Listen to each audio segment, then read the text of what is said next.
Welcome to my podcast. This is Not on Purpose, episode 5. So, let's talk about when your condition is introduced first before you are, okay?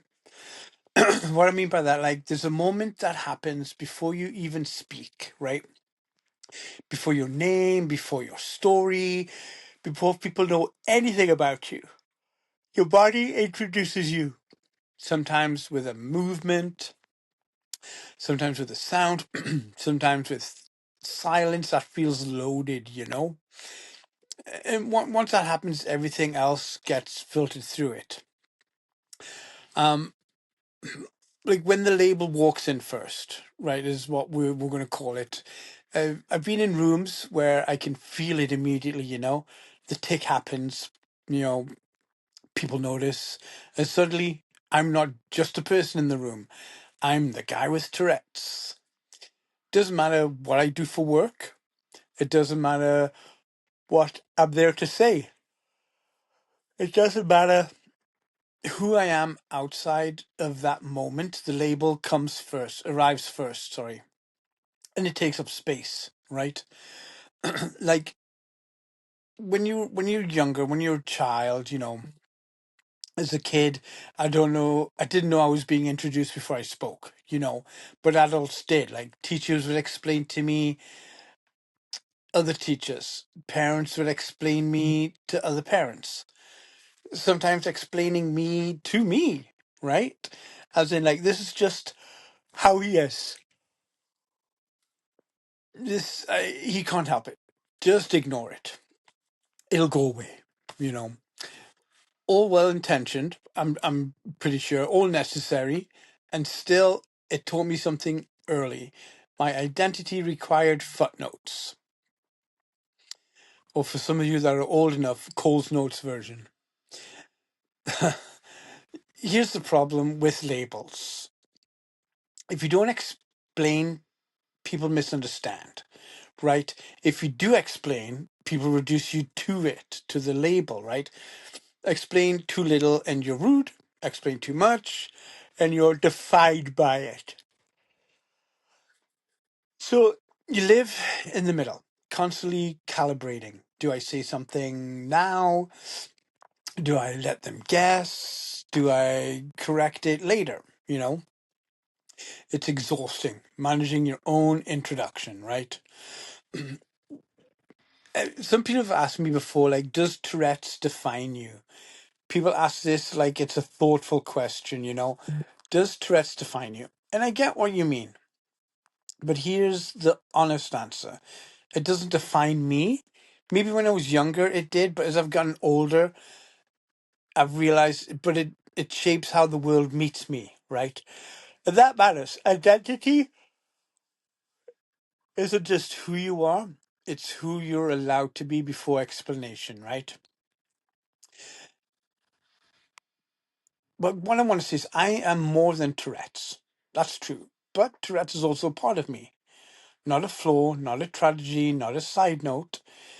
It affects how I move through the world, how people react to me, how I learn to read rooms early, how I develop humor, awareness, empathy.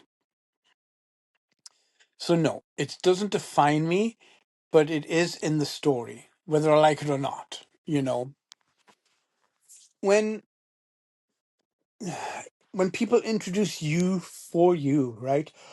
One of the strangest, oh, excuse me, long day, folks, long day. One of the strangest experience is when somebody else introduces you, and this is David, and he has Tourette's. Sometimes it's meant to protect, like if something happens, they know, right? Sometimes to explain, sometimes to warn. And every time there's a split second where I wonder, was that theirs to share? Right? Because suddenly I'm not arrived as myself, I've arrived as context.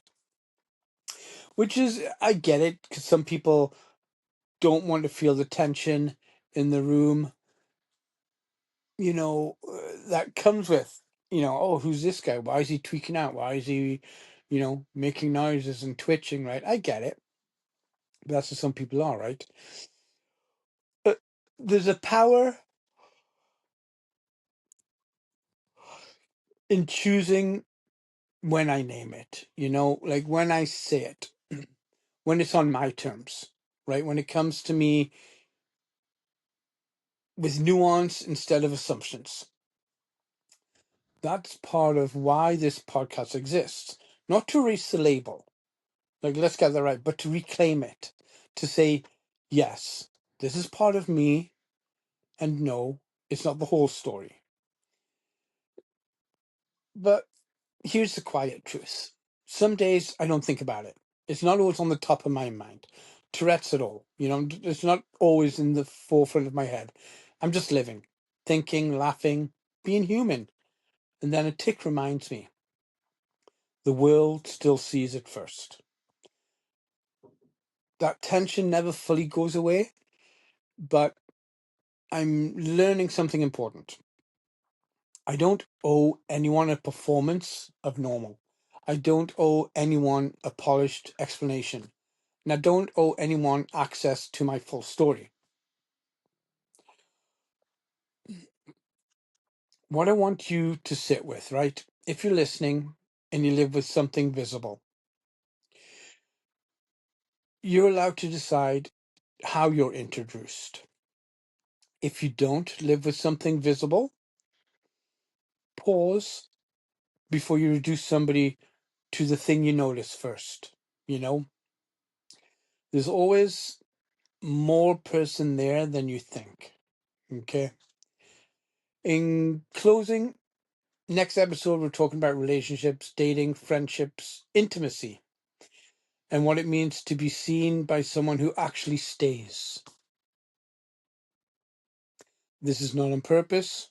None of this. Not the label. Not the introduction. Not the identity was ever on purpose. Thank you for staying and stay strong.